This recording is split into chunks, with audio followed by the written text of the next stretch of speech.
Ini Bapak Ibu. Jadi perubahan yang sekarang saya pikir begitu cepat ya kita di pendidikan tinggi ini, terutama munculnya Permendikbudristek nomor 53 tahun 2023. Cukup banyak perubahan yang harus kita lakukan, terutama ketika nanti mengembangkan kurikulum.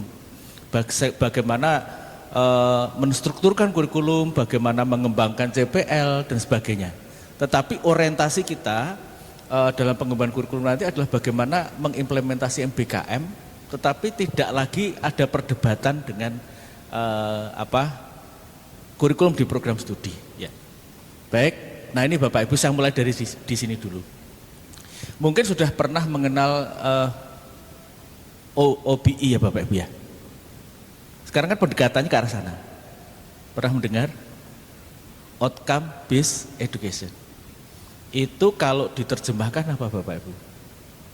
Outcome Based Education itu adalah pendekatan pembelajaran, pendidikan yang diorientasikan pada capaian pembelajaran. Jadi dimulai dari kurikulumnya dulu. Kalau kita mau menerapkan OBE maka kurikulumnya juga harus berbasis capaian pembelajaran. Nah, apakah kurikulum kita sudah berbasis capaian pembelajaran? Saya lihat sudah, di RPS-nya kan ada CPL itu.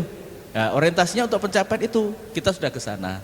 Pembelajarannya ya untuk pencapaian CPL itu, termasuk penilaiannya. Ya. Nih untuk diskusi Bapak Ibu ingat satu CPMK di mata kuliahnya. Salah satu CPMK di mata kuliahnya apa enggak Bapak Ibu? Mata kuliah apa, CPMK-nya apa misalkan? Di hukum acara perdata salah satu CPMK apa CPL nih Pak? CPMK, mahasiswa taat hukum dan disiplin. Sikap, pengetahuan apa keterampilan? Sikap ya Pak ya. Kemudian kalau itu sikap, supaya tercapai taat hukum dan disiplin, pembelajarannya dengan apa Pak? Ini sudah panas dulu ya. Kira-kira untuk membelajarkan sikap itu dengan cara apa? Saya sering bertanya begini Pak Bu, misalkan bertakwa kepada Tuhan Yang Maha Esa, itu cara mengajarkannya ke apa? Yaitu ketika mulai kuliah dan di akhir kuliah diawali dan diakhiri dengan doa. Jadi kalau kita mencantumkan suatu CPL dalam satu mata kuliah, konsekuensinya itu harus diajarkan, harus dinilai. Oke, itu cara pengajarannya, dinilai enggak? Jadi seperti taat hukum dan disiplin, itu gimana caranya? Ada pengetahuannya, ada penanaman sikapnya, pasti ada indikator-indikator yang namanya taat hukum dengan apa? Misalkan laksanakan dengan bermain peran kan boleh. Bermain peran, diberi kasus, simulasi, itu bisa memperlihatkan itu. Nah kemudian dinilai dengan penilaian sikap. Nah itu jadi yang namanya OBE itu mulai dari CP yang dibebankan, proses pembelajarannya, kemudian evaluasinya harus selaras. Ini yang tidak mudah. Nah ini tidak perlu saya sampaikan. Ini Bapak Ibu, ketika kita menyusun RPS, kita harus paham betul di dalam kurikulum itu ada yang namanya tujuan pembelajaran. Tujuan pembelajaran atau program educational objective itu adalah peran apa yang bisa dilakukan oleh mahasiswa lulusan setelah beberapa tahun lulus. Mahasiswa S1 hukum lulus kan bisa jadi pengacara, jadi apa lagi Bu? Jadi hakim, jadi jaksa, jadi konsultan hukum, macam-macam ya. Bisa juga di pemerintahan dan sebagainya dalam berbagai bidang hukum. Nah, itu kan bisa juga menjadi akademisi. Nah, itu adalah tujuan program studi. Nanti ketika merumuskan tujuan program studi itu yang pertama akan menghasilkan lulusan yang sarjana hukum yang dapat mengembangkan karir profesionalnya sebagai apa? Diajari tentang apa? Nah, itu capaian long term program educational objective. Kalau pada saat lulus itu namanya profil. Jadi kalau profil kan tidak langsung jadi notaris toh S1. Tidak langsung menjadi hakim. Ya, lulusan S1 itu bisa berperan sebagai apa? Itu namanya adalah profil lulusan. Ya. Jadi nah kemudian dari profil lulusan, Bapak Ibu, kita sudah untuk mencapai profil itu, kemudian di program studi sudah ditetapkan CPL. CPL itu ada sikap, pengetahuan, keterampilan, dan keterampilan khusus. Tapi yang sekarang tidak dipisah-pisah lagi. Oleh karena itu sebenarnya langkah pertama di program hibah ini adalah pengembangan kurikulum. CPL-nya harus berubah kayaknya, disesuaikan dengan permen yang baru. Nah ini, jadi itu karena apa? CPL itulah yang kemudian menjadi dibebankan pada masing-masing mata kuliah, yang kemudian kita implementasikan melalui rumusan CPMK. Jadi CPL, suatu CPL itu dapat dicapai oleh beberapa mata kuliah. Nah kemudian di mata kuliah tertentu itu apa yang ingin dicapai, yang itu kemudian dikembangkan sebagai sub CPMK dan seterusnya.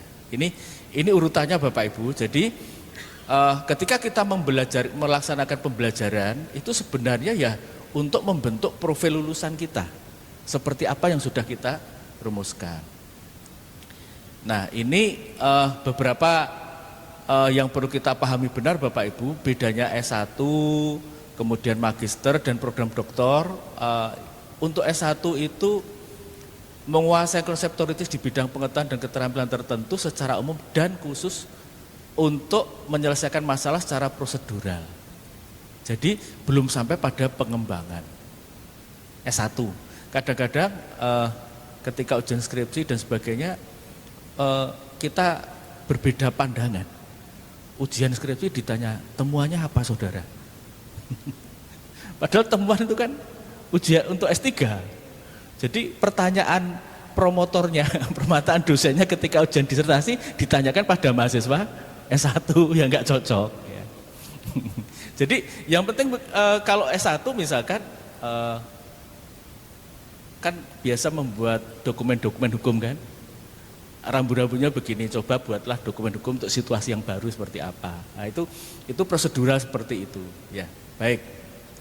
Nah di dalam perencanaan pembelajaran ada beberapa istilah baru Bapak Ibu yang dimuat di dalam Permendikbudristek nomor 53 tahun 2003. Yang pertama adalah RPS itu atau perencanaan proses pembelajaran itu yang kita tuangkan dalam RPS itu. Jadi istilah RPS sekarang nggak ada lagi, tetapi kita karena sudah terbiasa kita pakai saja, yaitu istilahnya perencanaan proses pembelajaran. Ya, perencanaan proses pembelajaran. Ya.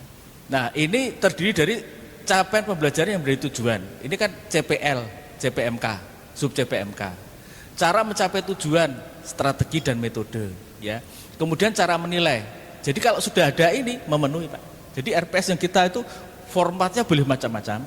Ya. Tetapi harus memenuhi ini. Nah, tetapi sebaiknya juga kalau dalam satu perguruan tinggi, satu fakultas ya formatnya sama, ya, biar mudah. Nah, apa bedanya strategi dengan metode Bapak Ibu? Strategi is the plan to do, kalau metode is the way to do. Jadi ini jalan untuk mencapai tujuan itu, kalau ini adalah rencana kita, ya rencana kita, rancangan kita untuk mencapai itu. Nah ini bedanya strategi dan metode pembelajaran. Jadi strategi itu perencanaan yang berisi serangkaian kegiatan yang disesuaikan untuk membimbing peserta didik secara aktif. Bisa inquiry, bisa berbasis masalah. Jadi misalkan berbasis masalah itu bisa bisa problem based learning, bisa case study, bisa project based learning, itu semuanya berbasis masalah. Kemudian peningkatan kemampuan berpikir, kontekstual. Nah, metodenya ini eksperimen, diskusi dan seterusnya. Nah, metode yang sedang kita akan pelajari ini adalah case method dan team based project. Kenapa demikian? Jadi metode sebenarnya banyak, tidak harus dua itu. Kenapa kita pilih dua itu? Karena itu yang dituntut IKU 7 kan. Sebenarnya ya dulu-dulu nggak terlalu mikir kan metode apapun kan, tapi karena harus dihitung berapa persen mata kuliah yang menerapkan case method dan team based project atau istilahnya pembelajaran kolaboratif partisipatif kan. Dapat berapa Bapak Ibu 2023? Berapa persen? Nah kalau itu mau diakui di IKU 7 itu tidak hanya metodenya diterapkan Bapak Ibu, tapi sampai pada penilaian. Jika penilaian yang bersumber pada case method dan team based project itu mencapai 50%. Ya. Nah ini Bapak Ibu beberapa kaitannya pengalaman belajar. Jadi kalau saya ngajar seperti ini ya paling nanti pulang dari sini tersisa 5% gitu kan. Kalau kita ngajar dengan ceramah itu kan tersisa 5%. Kalau dengan diikuti membaca tugas di rumah, ya bisa 10%. Kalau divideokan, dilihat, diulang-ulang itu bisa 20%.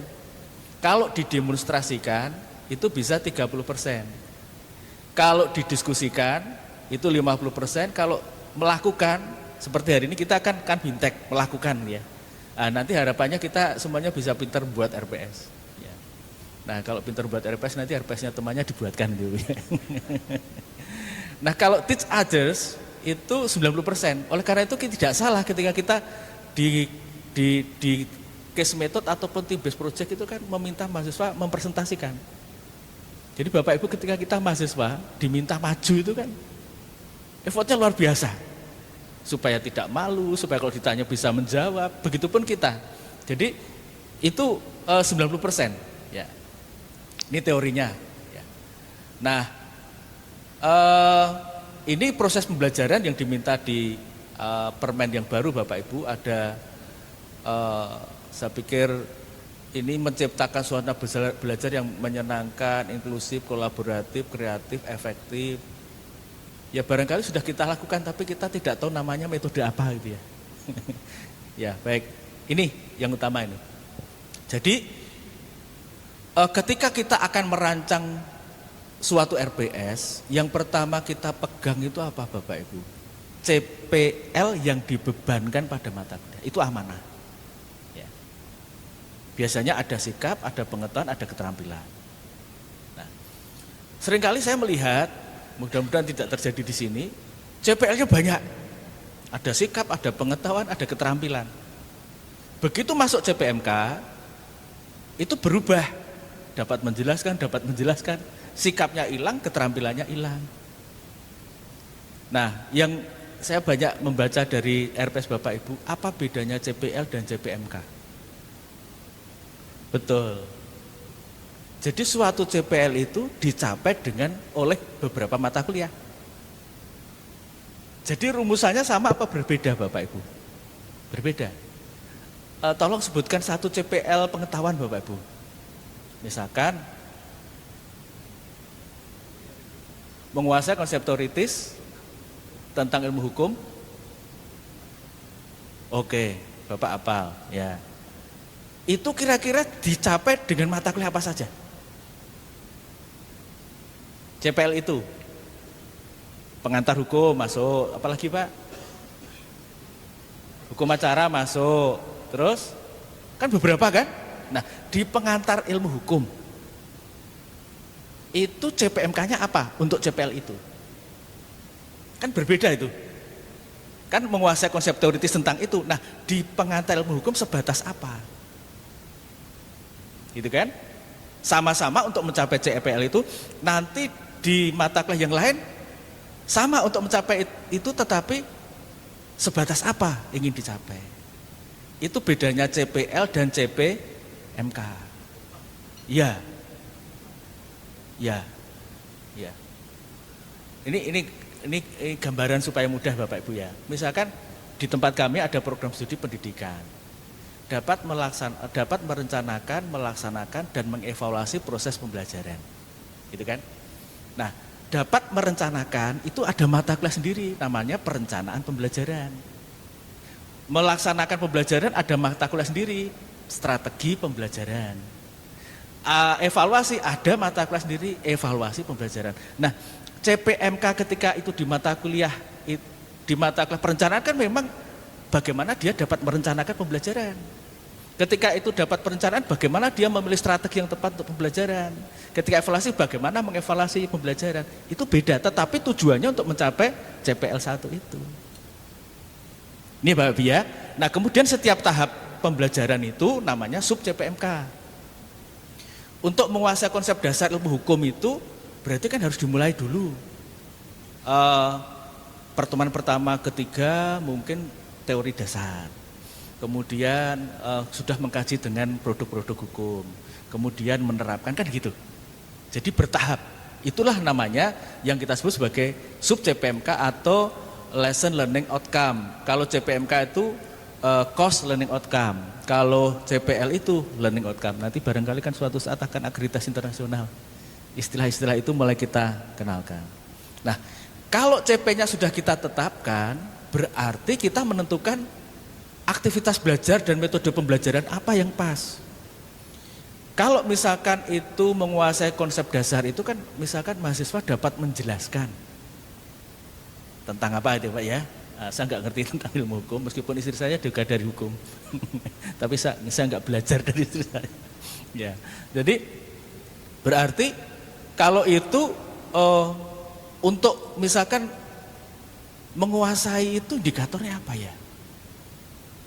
Menguasai konsep dasar tentang ilmu hukum itu apa? Dengan indikatornya apa Bapak Ibu? Oh, Anda menguasai. Kita tahu bahwa mahasiswa itu paham itu menjelaskan. Menjelaskan itu taksonomi Bloom yang nomor 2 kan, karena memahami itu. Mahasiswa dapat menjelaskan, supaya mahasiswa dapat menjelaskan kan kita cukup dengan diskusi. Tidak perlu studi kasus. Tidak perlu proyek. Ya kan? Oleh karena itu pilihan metode itu bergantung pada CPMK, sub CPMK yang sudah dirumuskan. Kalau misalkan mahasiswa dapat berdasarkan analisis studinya tentang produk-produk hukum, mahasiswa dapat membuat rekomendasi terhadap produk hukum daerah misalnya gitu ya. Saya agak ngawur nih Bapak Ibu. Nah, kalau begitu dia menganalisis kemudian membuat produk tertentu, mungkin tim based project atau case method. Jadi case method dan tim based project itu tidak asal saja dipilih, tetapi bergantung pada capaian pembelajaran yang ingin dicapai. Ya. Nah, kemudian penilaian seperti apa? Supaya kita tahu dapat bahwa oh mahasiswa sudah bisa menjelaskan dengan baik, kan bisa dengan tes. Bisa tertulis, bisa lisan, itu bisa. Tetapi kalau misalkan mahasiswa dapat membuat apa namanya Bapak Ibu, profilnya itu kalau itu drafting ya, legal drafting ya. Mahasiswa membuat produk legal drafting kan kita nggak bisa dengan tes tertulis saja, kita dengan portofolio. Jadi kesinambungan antara capaian pembelajaran, metode pembelajaran, dan evaluasi yang kita lakukan itu kuncinya dalam penyelesaian RPS kita, termasuk materinya. Nah ini karakteristik pembelajaran itu ada interaktif, holistik, integratif, saintifik dan seterusnya. Tidak perlu saya sampaikan. Nah ini Bapak Ibu ada perubahan sedikit. Pengertian SKS. Kalau di sini satu SKS itu misalkan saya punya mata kuliah pengantar ilmu hukum 2 SKS atau 3 SKS itu dijadwalkan berapa? 2 SKS 100 menit, berarti 50 menit. Hanya itu? Nah, ada tugas struktur, ada tugas mandiri. Masing-masing 60 menit dan 60 menit. Saya itu sering bertanya pada mahasiswa. Kemarin dia di semacam ini menghadirkan mahasiswa. Ambil berapa SKS Mas? 24. Bangun tidur ngapain? Coba dicek. Mahasiswa ambil 24 SKS itu masih senyum-senyum loh Bu ya. Padahal kalau kita hitung, satu SKS kan 170 menit. Kalau dia ambil 24 SKS berarti 3 jam kali 24, 72 jam. Kalau Sabtu belajar enggak. 5 bagi 72, 72 bagi 5 berapa Bu? 13 jaman kan? Coba hitung mahasiswa itu belajar 13 jam enggak per hari. Kalau itu benar-benar dilaksanakan sudah enggak sempat senyum Bapak Ibu. Oleh karena itu sebenarnya di kurikulum yang baru nanti semester 1 dan 2 itu maksimal 20 SKS. Enggak boleh lebih dari 20 SKS. Karena memang mereka masih menyesuaikan dari kondisi belajar di sekolah dengan di perguruan tinggi. Ya ini. Jadi Kenapa kok mahasiswa masih bisa senyum-senyum? Kita sering melupakan ini Bapak Ibu. Yang 60 menit tugas struktur 60. Kalau kita nggak ngasih tugas struktur tuh yang senang siapa? Ya, apa kita juga nggak seneng? Kan sama-sama senengnya kan? Ngoreksi itu ya susah, bikin tugas ya susah. Ya, oleh karena itu biasanya efektifnya di 50 menit di tatap muka. Mahasiswa datang aja sudah baik gitu kan. Itulah Bapak Ibu. Jadi kita sering tidak konsisten dengan definisi 1 SKS. Ya. Nah, kalau itu praktikum ya 170 menit, kalau itu seminar 100 menit dan 70 menit. Nah, yang sekarang hitungannya 1 SKS itu adalah 45 jam per semester yang dibagi di dalam 16 kali pertemuan. Coba dihitung Bapak Ibu, 45 kali 60 bagi 16. Ketemunya kan dia sekitar 170 ya. Ya, jadi nggak ada perubahan. Ini maksudnya untuk memberi kesempatan kalau misalkan Bapak Ibu ingin menggunakan sistem blok. Misalkan di semester 7 ada PKL. PKL-nya misalkan butuh waktu 2 bulan. Nah, mata kuliah yang lain itu tidak harus pada saat PKL begitu selesai kita pakai sistem blok. 1 minggu ini mata kuliah ini selesai, 2 minggu berikutnya mata kuliah ini selesai. Itu asalkan kalau itu 2 SKS berarti 2 kali 45 jam, 90 jam. 90 jam itu kalau sehari kita 5 jam gitu ya. Tatap mukanya 50 menit kalikan berapa, itu kita hitung. Berarti bisa selesai berapa minggu. Itu di teman-teman yang di kebidanan, di keperawatan, kedokteran biasa menggunakan sistem blok. Ya. Jadi tidak harus dibagi seperti itu. Ya. Baik, ini, nah, ketika kita mengembangkan RPS, Bapak Ibu, seperti tadi saya sampaikan, CPL-nya kita milih sendiri atau dipilihkan prodi? Prodi ya, tidak prasmanan toh. Kalau CPL prasmanan, yang sikap nggak payu, nggak laku, nggak ada yang ngambil kan. Oleh karena itu benar, prodi ya prodi tentu sudah kita bicarakan. Mata kuliah ini cocoknya CPL-nya yang mana. Jadi tidak harus mata kuliah itu dibebani dengan CPL yang banyak. Tiwas banyak tapi tidak dilaksanakan. Hanya pemanis saja di RPS. Ya. Nah, oleh karena itu setiap CPL yang dibebankan, diamanahkan pada mata kuliah kita, maka kita turunkan, kita kembangkan jadi CPMK. Ini maaf ya, contohnya kimia saya karena ngertinya kimia. Misalkan mahasiswa menguasai konsep dasar tentang, jadi memang itu cirinya S1 itu menguasai konsep teoritis, menguasai konsep dasar, itu S1. Ya. Jadi misalkan mahasiswa menguasai konsep struktur, sifat-sifat, komposisi, dan perubahan pada senyawa organik dan anorganik. Itu dicapai banyak mata kuliah. Nah, mata kuliah saya kimia organik, fisik gitu kan. Maka kita rumuskan pada mata kuliah ini mahasiswa harus bisa apa. Kemudian diturunkan di dalam pada salah satu materi pembelajaran kita turunkan dalam sub CPMK. Kemudian kita tetapkan indikatornya, instrumen evaluasi seperti apa, kemudian pengalaman belajarnya, metodenya seperti apa. Urutan mengkonstruksi pembelajaran itu semacam ini Bapak Ibu. Jadi ini adalah proses pengembangan, kemudian ini yang kesana adalah proses pencapaian. Ketika kita melakukan evaluasi, kita tilik ke atas. Ya. Seberapa baik sih pencapaian pembelajaran kita, efektifnya. Nah, CPL ada di ranahnya program studi, kemudian CPMK itu spesifik pada mata kuliah, tahapan pembelajaran ini kewenangan dosen Bapak Ibu. Oleh karena itu bisa kita evaluasi. Tapi kalau menetapkan CPL, jangan mengubah CPL. CPL dari prodi, kalau kita mengubah CPL harus seizin prodi. Begitupun dengan CPL yang dibebankan pada mata kuliah kita, harus seizin prodi. Ya. Kemudian CPMK dan seterusnya, metodenya seperti apa, Bapak Ibu ngampu mata kuliah sama di kelas berbeda. Bisa saja metodenya beda, ya kan? Asalkan CPMK-nya sama. Ya. Jadi ada yang ini Bapak Ibu kaku gitu ya. Ini RPS-nya sudah saya hak ciptakan. Jadi nggak boleh nyontek. Ada yang begitu. Lebih enak sih sama. Cuma metodenya diubah. Karena kalau kita ngampu 6 mata kuliah, 1 semester masing-masing harus membuat RPS sendiri ya berat juga.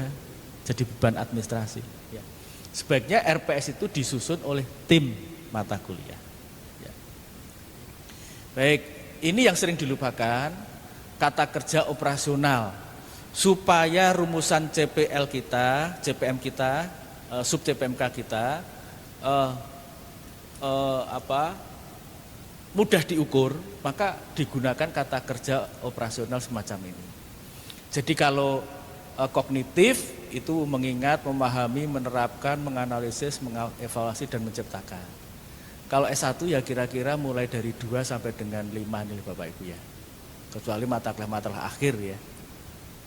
Ini kemudian kalau afektif, ini yang sering kita lupa seperti mahasiswa tadi dapat apa, taat hukum dan disiplin. Itu kira-kira kalau kita membuat sub CPMK yang mana ya? Apakah tingkatnya menghargai, apakah merespon, ataukah sampai sini? Jadi kalau bisa menunjukkan, ini yang paling gampang kan ini, tingkat 3 nih. Mahasiswa dapat menunjukkan sikap disiplin dan taat hukum.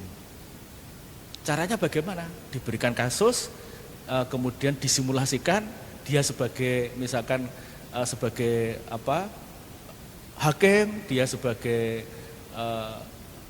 jaksa, dia sebagai tertuduh, gitu kan. Dia sebagai pembela dan sebagainya, sikapnya seperti apa? Ya, ini bisa kita simulasikan. Baik. Nah, kalau psikomotor itu keterampilan Bapak Ibu, apakah meniru, memanipulasi, presisi, ya ini bisa sebagai inspirasi kita supaya tidak itu terus menjelaskan terus gitu ya. Padahal menjelaskan itu kan termasuk tingkat kognitif yang kedua sini. Jadi kalau memahami di sini nggak ada Bapak Ibu. Jadi memahami itu terdiri dari itu. Ya. Baik. Saya teruskan.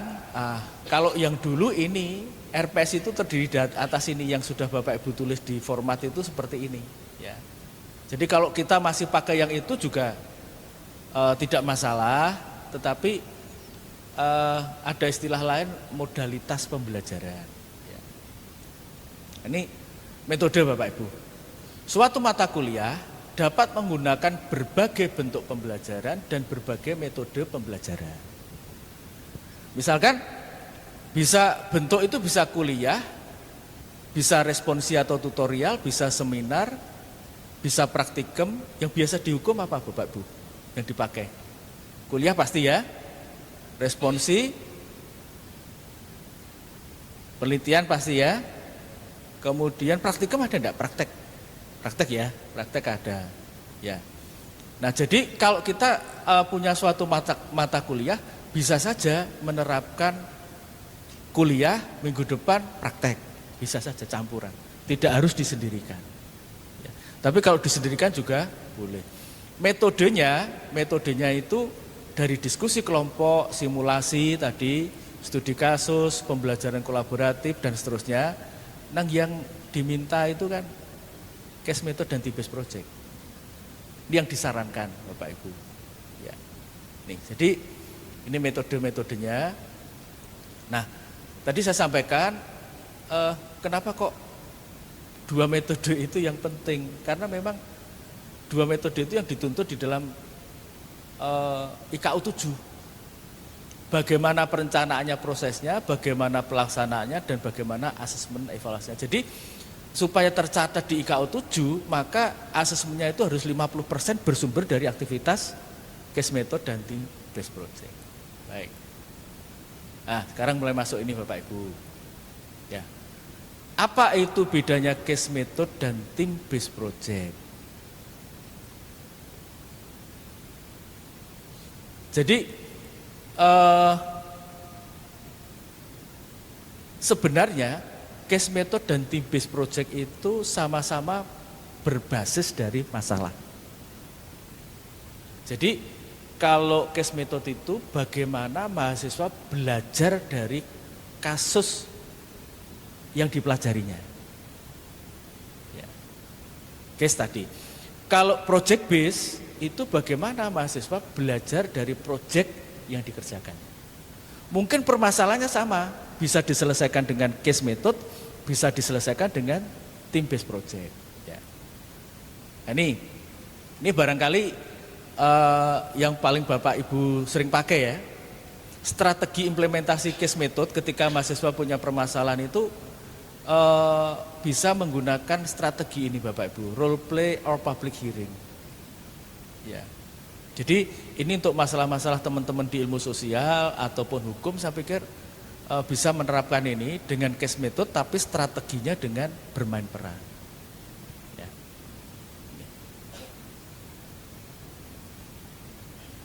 Ini sangat berguna untuk understand diverse point of view, promote creating thinking and develop empathy. Jadi seperti sikap dan sebagainya itu cocoknya di sini.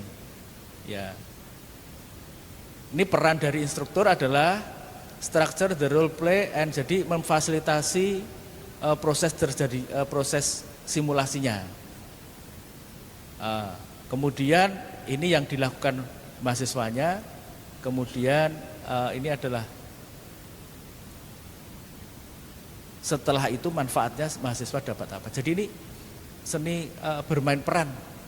Ya. Nah sekarang pertanyaannya Bapak Ibu sudah menerapkan case method atau team based project? Ya, case method sudah ya Bu ya. Ya, case method. Kalau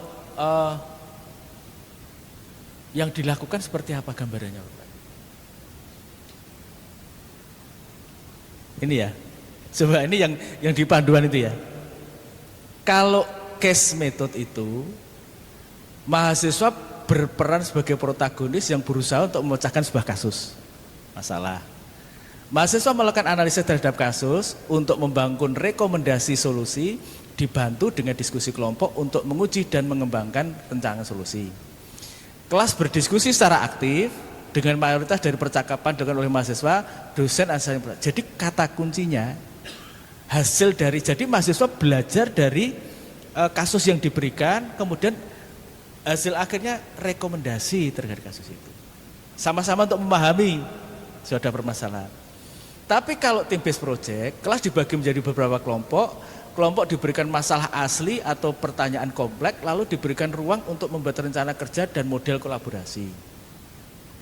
Setiap kelompok mempersiapkan presentasi hasil akhir yang ditampilkan ke dosen kelas atau penonton lainnya yang dapat memberikan umpan baliknya.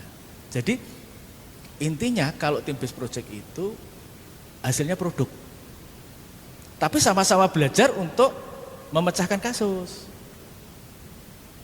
Kalau tadi makalahnya berupa rekomendasi pemecahan masalah itu case. Tapi hasilnya misalkan berupa makalah, harus menghasilkan makalah dari kasus seperti itu, nah itu project base. Bagus yang mana? Ya dua-duanya bagus. Tidak salah satu yang bagus. Ya silakan Bapak.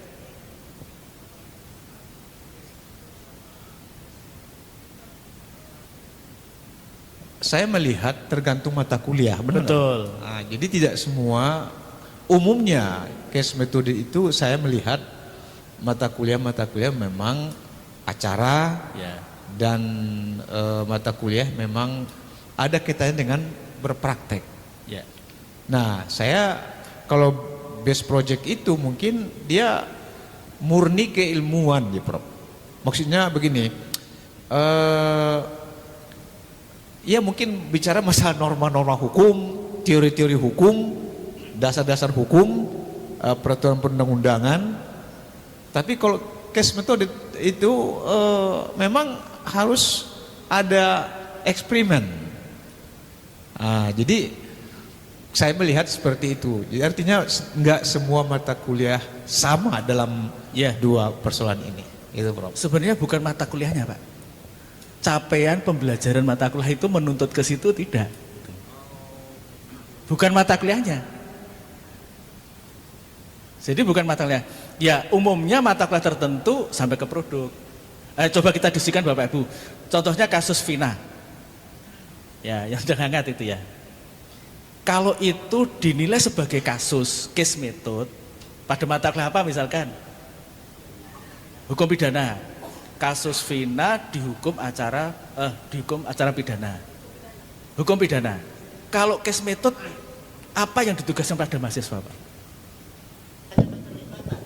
Keterlibatan para pelaku, apakah itu pasif atau aktif di dalam konteks hukum pidana, maka mereka saya suruh tuh melihat dari kacamata hukum pidananya seperti itu. Mana yang kalau menurut kamu ini ada kasus deal naming atau penyertaan, yang mana aja yang penyertaan. Nah, terus dia aktif atau tidak aktif. Nah, simpulan mereka itulah yang menjadi semacam rekomendasi bahwasanya ini adalah kasus yang bersifat deal naming, umpama penyertaan, karena ini kasus cuma satu tapi pelakunya banyak gitu. Banyak kepentingan. Jadi saya bukan mengarahkan, saya cuma mau bilang coba kamu analisis mana yang menurut kamu yang jadi pelaku utama, yang withdrawn, mandada, down plagan itu yang mana gitu. Nah, itu yang diharapkan dari situlah mereka memberikan suatu statement atau solusi bahwa Pak, ini si A, si B, si C ini pelaku utama, sini ini penyerta gitu. Itu kan semuanya berinquiry kan. Inquiry itu kan mahasiswa belajar mencari sumber, mencari fakta, bisa bertanya, kena sumber ke itu kan mereka berinquiry untuk mencapai itu. Jadi bisa nggak dalam satu kali pertemuan? Nggak mungkin. Ya. Jadi 2 kali pertemuan ini diberikan kasus, coba belajarilah. Itulah kita memanfaat waktu yang 60 menit kali 60 menit. Minggu depan kosong deh, kamu cari datanya. Minggu ketiga kita coba presentasi. Ya. Cuma saya lakukan gini Pak, Prof. Ya. Jadi itu memang nggak langsung sekali. Jadi itu tiga kali pertemuan. Ya. Ya. Kenapa gitu? Karena kan saya membentuk grup.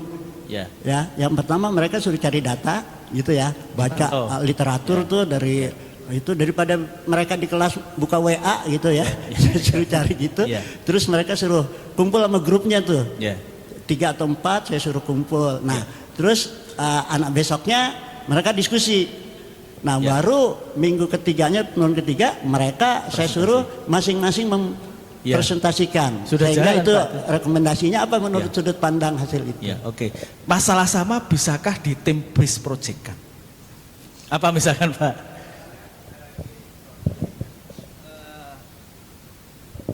Ini kan masalah Pina. Kalau dia tim project berarti jangka waktunya lama. Misal sekitar 6 pertemuan. Di mana proyeknya sudah disusun menyesuaikan luaran proyeknya itu adalah artikel ilmiah. Dengan sistematika yang sudah ditentukan. Di mana metodenya mencari data primer, sekunder dan lain, mereka susun, analisis, jadikan sebuah tulisan artikel, itu adalah sebuah proyeknya, dan dipresentasikan. Ada tanya jawab di dalamnya, mereka revisi hasil mereka. Nah, setelah revisi itu baru dikumpulkan menjadi hasil sebuah proyek. Artikel kan bisa kan, masalahnya sama, tetapi metodenya bisa beda. Bagus yang mana? Dua-duanya bagus.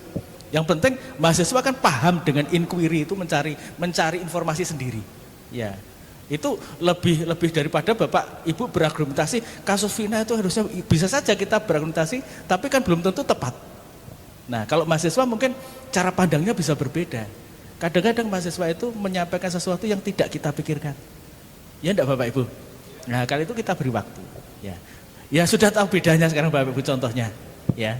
Jadi bisa case method, bisa tim based project. Baik. Terus menilainya seperti apa? Ini saya lewati aja Bapak Ibu untuk dipelajari sendiri aja. Menilainya seperti apa? Misalkan proyek tadi atau kasus, ya. Penilaiannya seperti apa? Jadi kita bisa menilai dari aspek ini Bapak Ibu, pentahapannya. Perencanaan seperti apa, pengumpulan datanya bagaimana, pengolahan datanya bagaimana, expose-nya, presentasinya seperti apa. Kita buat rubrik, sangat baik kalau mahasiswa dapat merancang proyek dengan sistematis.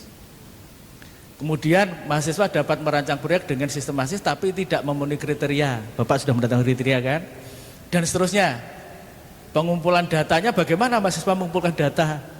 Apakah dari internet dulu ataukah sampai pada menemui tokoh-tokoh yang terlibat? Oh, luar biasa, gitu kan? Datanya banyak. Kemudian pengolahan datanya bagaimana mereka? Dan seterusnya. Ini pakai rubrik. Jadi tidak mungkin metodenya case method timbul project, kemudian evaluasinya dengan pilihan ganda. Kan nggak cocok. Ya. Oke. Jadi ini Bapak Ibu. Kemudian bisa untuk melihat kognitif, sikap maupun keterampilannya. Kognitifnya apa? Apa yang di makalahnya itu sesuai dengan mata kuliahnya enggak? Masuk enggak? Ini mata kuliah hukum acara pidana, hukum pidana. Hukum pidana tapi dia membahasnya tentang psikologinya. Kan enggak masuk. Ya, ini misalkan keterkaitannya. Ya sama-sama menghasilkan makalah. Tapi ini keterkaitannya mahasiswa benar enggak belajar sendiri itu akhirnya menguasai daily bidangnya. Sikapnya ada yang gandul. Nah, ini yang susah Bapak Ibu. Misalkan ada satu kelompok 4 mahasiswa. Saya WA, tolong dong berikan urutan yang paling rajin ke yang paling tidak rajin. Enggak mau. Semua rajin Pak. Enggak mau mereka. Ya, tapi kan kita bisa nilai ketika presentasi yang jawab siapa. Tapi kadang-kadang anak yang ngerjakan itu enggak mau menjawab, enggak bertanya. Ada. Ya. Kenapa? Iya. Oh, biasanya moderator. Iya. Iya. Ya itu yang sering kita susahnya gitu. Jadi kita sering menilai case method dan team based project itu ya nilainya hampir sama, bagus-bagus. Membedakannya A, B, B itu ya pada saat ujian tengah semester, ujian akhir semester ketahuan yang paling rendah gitu. Ya. Tapi dengan pilihan seperti ini terbantu kan Bapak Ibu. Jarang sekarang mahasiswa saya dapat B itu tanya, kok saya dapat B ya Pak? Sama enggak Pak? Sama. Mahasiswa S2, S3 apalagi kok saya dapat AB aja masih tanya. Maunya A. Ya, kalau mahasiswa S1 maunya A atau AB. Kalau AB diam sudah. Tapi begitu dapat B, kok saya dapat B ya Pak? Ini datang ke meja saya tunjukkan hasilnya. Ini mid semesternya, ini tugasnya, hitung sendiri. Dihitung. Kok kurang dari itu Pak? Ya terserah pakai nilaimu apa nilai saya. Kita katrolnya sudah kuat ya. Ya, yang penting enggak membedakan satu dengan yang lain. Adil itulah ya. Ini Bapak Ibu, jadi kita bisa menilai dari sisi kognitif, sikap, keterampilan. Tidak harus seperti ini, Bapak Ibu bisa mengembangkan rubrik sendiri. Ini kan namanya rubrik. Nah, kemudian nanti penilaian. Baik.